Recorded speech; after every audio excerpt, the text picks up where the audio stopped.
بڑی عجیب کہانیاں لکھی ہیں. فرماتے ہیں کہ سلطان محمود ایک نیک بادشاہ تھا. اس کے پاس ایک دیہاتی نوجوان آ گیا. اس کا تعلق دیہات سے تھا. تعلیم بھی نہیں تھی, کچھ ایسی تربیت بھی نہیں تھی, مگر بادشاہ کے دربار میں آ کے جب خدمت پہ لگا تو اس نے اتنی اچھی خدمت کرنی شروع کی کہ تھوڑے دنوں میں بادشاہ کی آنکھوں میں بڑا درجہ پا گیا. بادشاہ نے اپنے مقرب بندوں میں شامل کر لیا. اب جو پہلے سے مقربین تھے نا, وہ بہت جیلس ہوتے تھے. ہم بڑے خاندانوں والے اور بڑی عقل سمجھ والے, تعلیم والے, ہم بادشاہ کے مشیر تھے. یہ کل کا نوجوان پتہ نہیں کہاں سے آ گیا دیہات سے اٹھ کے کہ بادشاہ کی اس کے اوپر بڑی خاص نظر پڑتی ہے. چنانچہ انہوں نے پروگرام بنایا کہ ہم بادشاہ سے موقع ملنے پہ بات کریں گے. انہوں نے بات کی کہ بادشاہ سلامت, جو محبت کی نظر اس کی طرف اٹھتی ہے وہ ہمارے اوپر نہیں اٹھتی. حسب میں ہم اچھے, نسب میں ہم اچھے, مال میں ہم اچھے, عقل میں ہم اچھے, لیکن محبت کی نظر اس کو جو مل گئی وہ ہمیں نہیں مل رہی. تو بادشاہ نے کہا کہ اچھا, میں کسی موقع پہ اس کا جواب دوں گا. اب بادشاہ نے کیا کیا کہ ایک پھل منگوایا جو بہت کڑوا تھا. کاشیں بنوائیں اور کاشیں ان سب لوگوں میں تقسیم کر دیں جو اعتراض کرنے والے تھے, اور ایاز بھی وہیں بیٹھا تھا. تو جس جس کو وہ کاش ملی اس نے منہ میں ڈالا تھو تھو. بادشاہ سلامت بڑا بہت کڑوا, توبہ توبہ بہت کڑوا. سب نے اپنے منہ سے وہ پھل نکال دیا اور کہا کہ بادشاہ سلامت یہ بہت کڑوا ہے. تو بادشاہ نے جب ایاز کو دیکھا تو وہ مزے سے کھا رہا تھا. تو بادشاہ نے اس سے پوچھا کہ ایاز, یہ کاش میٹھی ہے جو اتنے مزے سے کھا رہے ہو؟ اس نے کہا بادشاہ سلامت ہے تو کڑوی, کھاتے کیوں جا رہے ہو؟ اس نے کہا بادشاہ سلامت میرے دل میں یہ بات آئی کہ جس بادشاہ کے ہاتھوں سے میں زندگی بھر میٹھی چیزیں لے کے کھاتا رہا, اگر آج مجھے کڑوی بھی مل گئی تو میں اس کو واپس کیسے کروں؟ عمر بھر میٹھی چیزیں لے کے کھاتا رہا, آج کڑوی بھی مل گئی تو واپس کیسے کروں؟ کاش کہ یہ چیز ہمارے اندر آ جاتی کہ جس پروردگار کی نعمتوں سے ساری زندگی ہم انجوائے کرتے رہتے ہیں, اگر کبھی کوئی اس کی طرف سے آزمائش کی گھڑی بھی آ جائے تو ہم پھر شکوہ کیوں کرتے ہیں؟ اب بادشاہ نے سوچا کہ بھائی یہ لوگ جو بہت اعتراض کرنے والے تھے نا, ان کے سامنے کوئی اور ایسا ہیلا کرنا چاہیے کہ ذرا ان کو بات سمجھ میں آ جائے. تو ایک دن بادشاہ آیا اور اس نے کہا کہ دیکھو بھائی, آج میں تم سب کی عقل کا امتحان لوں گا, تمہارا آئی کیو لیول دیکھوں گا کیا ہے, اور میں دیکھتا ہوں کہ کون اس میں پاس ہوتا ہے. اب جب بتا دیا تو سب بڑے محتاط ہو گئے. بادشاہ نے ایک موٹا سارا ہیرا دکھایا, دیکھو یہ کتنا قیمتی ہے, کتنا چمکدار ہے, اور ایک ہتھوڑا بھی ساتھ دیا, اور پہلے کو کہا کہ جی یہ ذرا ہیرا جو ہے توڑ کے دکھاؤ. اب وہ سمجھ رہا تھا کہ بادشاہ نے ہم سے امتحان لینا ہے ہماری سمجھداری کا. تو اس نے کہا بادشاہ سلامت یہ ہیرا تو بہت قیمتی ہے, اتنے کیرٹ کا, اور بالکل بے عیب ہے, کوئی فلاں نہیں, فلاں لیس ہے, لہذا اس کو تو نہیں توڑنا چاہیے. بادشاہ مسکرایا, کہنے لگا ہاں بہت اچھا. تو وہ سمجھا کہ بھائی میں نے بادشاہ کو کنونس کر دیا, چنانچہ دوسرے کو دیا, اس نے بھی اسی قسم کی لاجک, تیسرے کو دیا, اس نے بھی لاجک.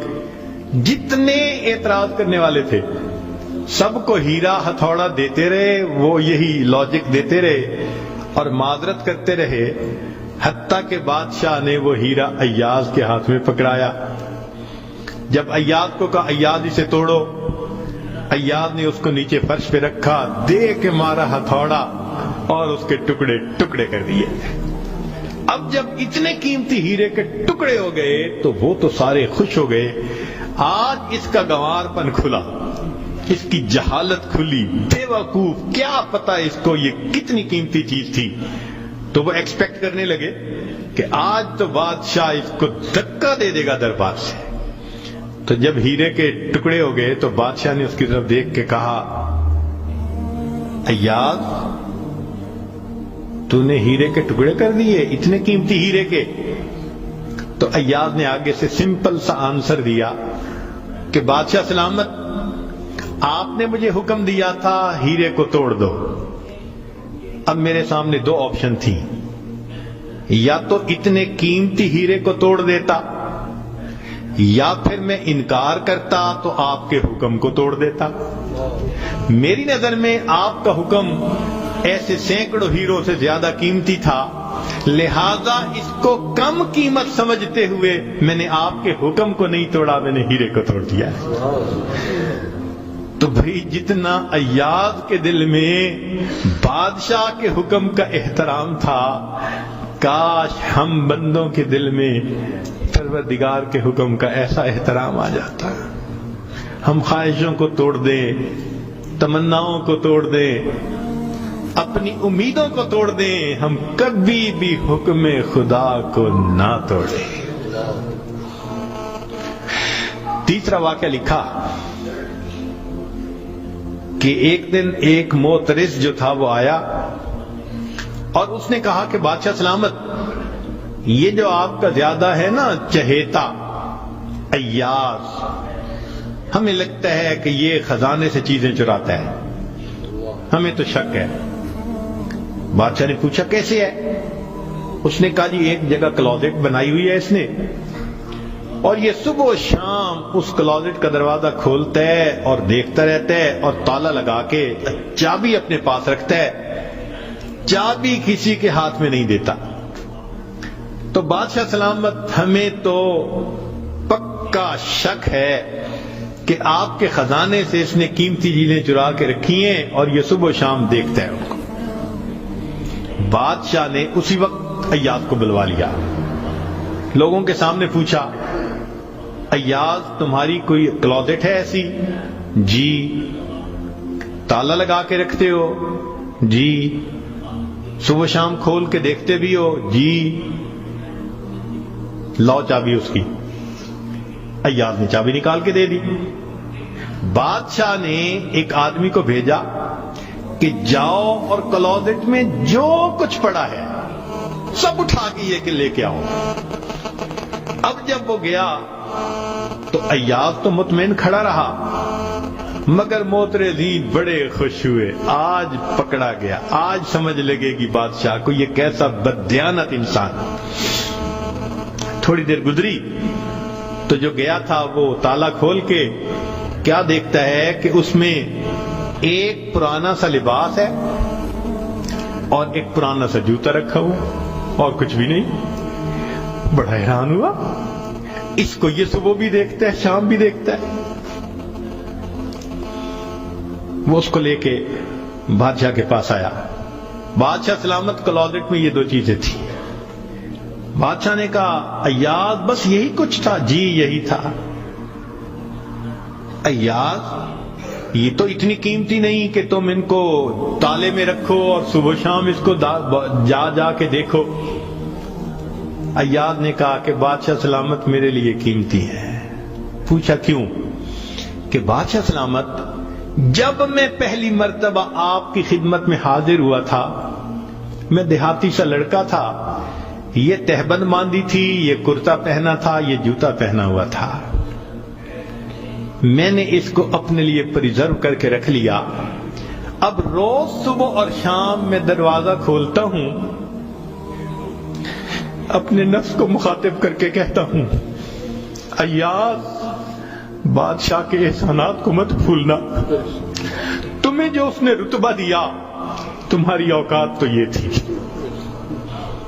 تمہاری اوقات یہ تھی۔ میں صبح بھی اپنے آپ کو یاد دلاتا ہوں میں شام بھی اپنے آپ کو یاد دلاتا ہوں۔ مولانا لکھتے ہیں کاش کہ یہ صفت اللہ ہمیں بھی عطا فرماتا، ہم بھی اپنے ابتدا کو دیکھتے، کیا حال تھا، کیا ہماری اوقات تھی، اور آج اللہ نے اپنی رحمتوں سے، نعمتوں سے، برکتوں سے کس طرح ہمیں مالا مال کر دیا، ہم بھی اپنی بنیاد کو یاد رکھتے ہیں۔ تو اگر ایک دنیا کا غلام اپنے مالک کے حکم کو اتنا قیمتی سمجھتا ہے تو ہم تو اللہ کے ویسے ہی بندے ہیں، غلام سے بھی ایک درجہ نیچے، ہم تو اللہ کی ملک ہیں، مخلوق ہیں اس کی۔ لہذا ہمیں چاہیے کہ اللہ رب العزت کے حکم کی عظمت کو سامنے رکھیں، ہمیشہ خیال رکھیں کہ حکم خدا کبھی بھی ٹوٹنے نہ پائے۔